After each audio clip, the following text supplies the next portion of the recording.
Hi అండి అందరికీ. నా పేరు భార్గవి. వెల్కమ్ టు అచ్చమైన తెలుగు వంట. ఈరోజు వీడియో ఏంటంటే నా డైలీ రొటీన్లో మార్నింగ్ టిఫిన్, మధ్యాహ్నం లంచ్ ఏం చేశాను అనేది చూపిస్తాను, చూసేయండి. ఇక్కడ ఏంటంటే ఉదయాన్నే గ్రీన్ టీ పెడుతున్నానండి మా ఆయనకి నాకున. నాకైతే గ్రీన్ టీ అంటేనే ఇష్టం అండి. అసలు టీ అంటే ఇష్టం ఉండదు, తాగను కూడా. మీకైతే గ్రీన్ టీ అంటే ఇష్టమా, టీ అంటే ఇష్టమా, కాఫీ అంటే ఇష్టమా? అలాగే నా వీడియో కొత్తగా చూస్తూ ఉంటే ప్లీజ్ సబ్స్క్రైబ్ చేసుకొని సపోర్ట్ చేయండి.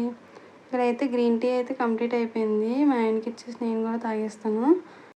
అలాగే మనకు గ్రీన్ టీ తాగడం వల్ల మంచిదా కాదా? నేనైతే కాఫీ టీ అయినా గ్రీన్ టీ బెటర్ ఏమో అనుకుంటున్నాను. మీరైతే ఏమనుకుంటున్నారో కామెంట్ చేయండి. అలాగే టిఫిన్లోకి ఈరోజు ఏంటంటే ఉప్మా చేస్తున్నానండి, గోధుమ రవ్వ ఉప్మా. ఈ ఉప్మా ఎలా చేస్తానో చూపిస్తాను, చూసేయండి. ఫస్ట్ అయితే స్టవ్ పై ప్యాన్ పెట్టుకొని కొద్దిగా నెయ్యి వేసుకోవాలండి. కొద్దిగా నెయ్యి, 2 స్పూన్లు ఆయిల్ వేసుకోవాలి. ఉప్మాలో కొద్దిగా నెయ్యి వేసుకోవడం వల్ల టేస్ట్ అయితే చాలా బాగుంటుందండి. ఇలా ఆయిల్ నెయ్యి బాగా మరిగిన తర్వాత పోపులు అయితే వేసుకోవాలి. అందులోనే ఆవాలు, జీలకర్ర, శనగపప్పు వేసుకొని బాగా వేయించుకోవాలి. ఇవి బాగా వేగిన తర్వాత ఇందులోని కరివేపాకు, మీ దగ్గర ఉంటే జీడిపప్పులు కూడా వేసుకోవచ్చు. నా దగ్గర ఉన్నాయి కాబట్టి వేసుకున్నాను. వేసుకొని బాగా వేయించుకున్నాక అందులోనే పచ్చిమిర్చి, ఉల్లిపాయలు కూడా వేసుకోవాలి, బాగా వేయించుకోవాలి. టిఫిన్ అన్నింటిలో ఇష్టం లేకుండా తినే టిఫిన్ ఏంటంటే ఉప్మాయేనండి. పెద్దగా ఎవరు ఉప్మా తినరు. అందరూ దోశలు, ఇడ్లీలు, పూరీలు అవే అంటారు కానీ ఉప్మా అయితే ఎవరు ఇష్టపడరు.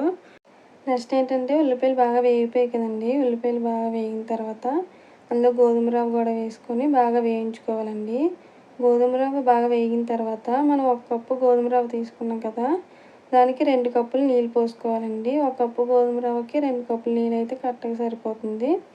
ఇలా 2 కప్పులు నీళ్ళు పోసుకొని బాగా కలుపుకొని అందులోనే తగినంత ఉప్పు వేసుకోవాలండి. తగినంత ఉప్పు వేసుకొని మూత పెట్టి సిమ్లోనే ఉడికించుకోవాలి. హైలో పెడేస్తే వాటర్ అంతా ఇంకిపోయి సరిగ్గా ఉడకదండి. సిమ్లో పెడితే నెమ్మదిగా అదే ఉడుకుతుంది. ఒక 10 నిమిషాలు అయితే సరిపోద్దండి. ఒక 10 నిమిషాల్లో ఉప్మా అయితే రెడీ అయిపోతుంది. ఇలాగ మా ఉప్మా అయితే కంప్లీట్ అయిపోయిందండి. టిఫిన్ అయితే చేసాము.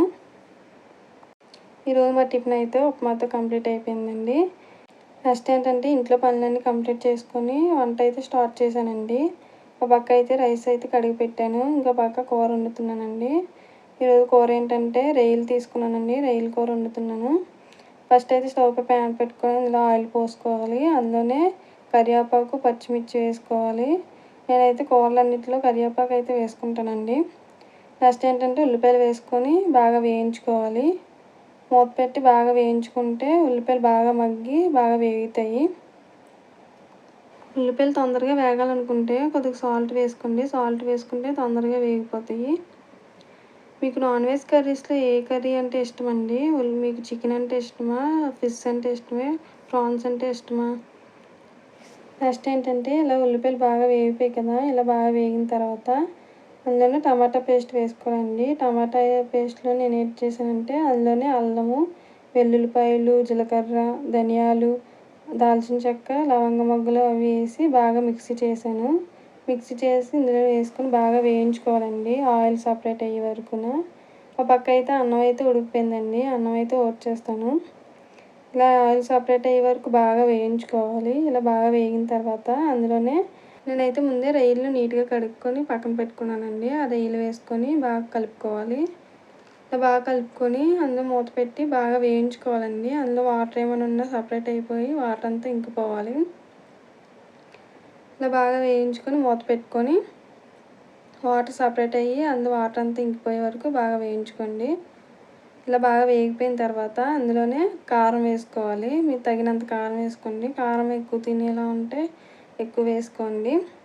ఇలా మీకు తగినంత కారం వేసుకొని బాగా కలుపుకొని బాగా వేయించుకోవాలండి. ఇది ఆయిల్ సపరేట్ అయ్యే వరకు బాగా వేయించుకొని మూత పెట్టుకొని బాగా వేయించుకోండి. ఇలా బాగా వేయించుకోవాలండి. ఇలా బాగా వేగిన తర్వాత ఇందులోనే మీకు తగినంత వాటర్ వేసుకోవాలండి. మీ గ్రేవీకి సరిపడా నీళ్ళు పోసుకోవాలి. నీళ్ళు పోసుకొని బాగా కలుపుకొని ఒక 10 నిమిషాల పాటు ఉడికించుకుంటే సరిపోద్దండి. మూత పెట్టి 10 నిమిషాల పాటు ఉడికించుకోండి.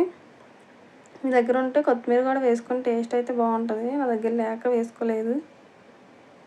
మూత పెట్టి బాగా ఉడికించుకోండి. 10 నిమిషాల తర్వాత మూత తీసి చూస్తే కూర అనేది రెడీ అయిపోతుందండి. ఇలా గ్రేవీ అనేది ఎక్కువగా కావాలనుకుంటే ఇలా ఉంచుకోండి. లేదు ఇంకా మాకు దగ్గరగా ఉండాలనుకుంటే ఇంకా కొంచెంసేపు ఉండి దగ్గరికి అయ్యే వరకు ఉంచి స్టవ్ ఆపేస్తే కూర అనేది రెడీ అయిపోతుంది. ఈరోజు మా లంచ్ అయితే రొయ్యల కూరతో కంప్లీట్ అయిపోయిందండి. టేస్ట్ అయితే సూపర్గా వచ్చింది. మీరు కూడా ఒకసారి ట్రై చేయండి, చాలా బాగుందండి. ఈ వీడియో అయితే ఇంతటితో కంప్లీట్ అయిపోయింది. నా వీడియో చూస్తున్నందుకు చాలా థ్యాంక్ యూ సో మచ్ అండి. అలాగే నా వీడియో కొత్తగా చూస్తుంటే ప్లీజ్ సబ్స్క్రైబ్ చేసుకోవడం మాత్రం మర్చిపోకండి.